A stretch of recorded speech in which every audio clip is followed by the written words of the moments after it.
చలికాలం చంపేస్తుందయ్యో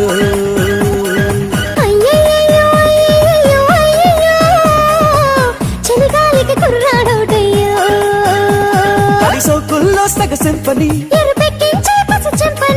కొబ్బరి ముక్క ఉప్పుల పక్క వేయించమ్మో ఎంచక్క అయ్యో అయ్యో అయ్యో అయ్యో అయ్యయ్యో